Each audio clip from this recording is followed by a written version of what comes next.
France, tout le monde connaît cette chanson, mais est-ce qu'à Kinshasa, est-ce qu'en RDC, on connaît cette chanson de Dalida?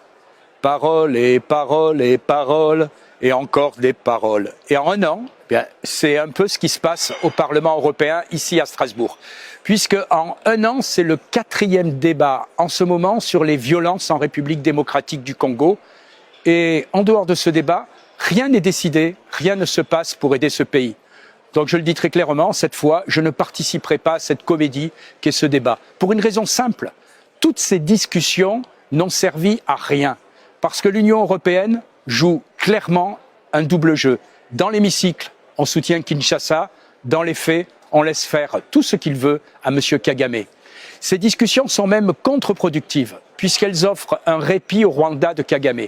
Car sur la RDC et la situation catastrophique à l'est de ce pays, tout a été dit. Les massacres, les pillages, la volonté depuis 30 ans d'éradiquer toute une population, les viols et j'en passe. Le coupable, aussi, tout le monde le connaît. C'est le Rwanda et son dirigeant sanguinaire, Paul Kagame. D'ailleurs, le Parlement européen a adopté il y a un an, quasiment jour pour jour, le 13 février, un texte sur les violences dans l'Est de la République démocratique du Congo, où figurait une demande très claire de la quasi-majorité des parlementaires en demandant aux institutions de l'Union européenne de sanctionner les hauts responsables du Rwanda. Évidemment, la Commission n'a rien fait.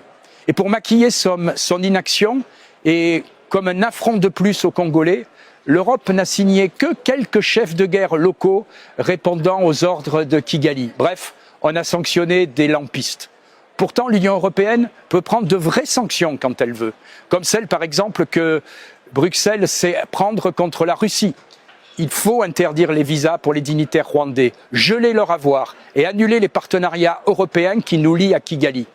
Mais voilà, dès qu'il s'agit de la République du Congo, l'Union européenne considère qu'il est acceptable de massacrer des centaines de milliers d'Africains, de piller ses ressources sans que ça ne dérange personne, sans qu'on ne prenne aucun acte réel.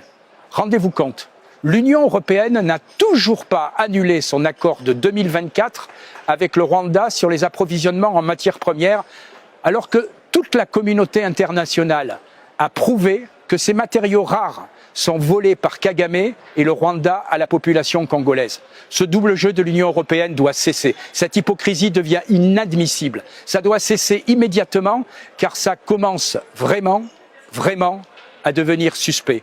Pourquoi tant de complaisance dans les institutions européennes pour Kigali?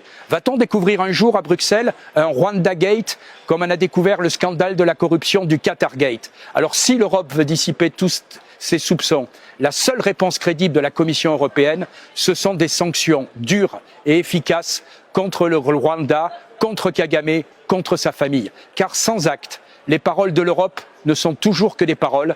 Le débat derrière moi continue, mais rien ne le suivra. C'est assez si on respecte un tout petit peu les Congolais et les massacres qu'ils subissent.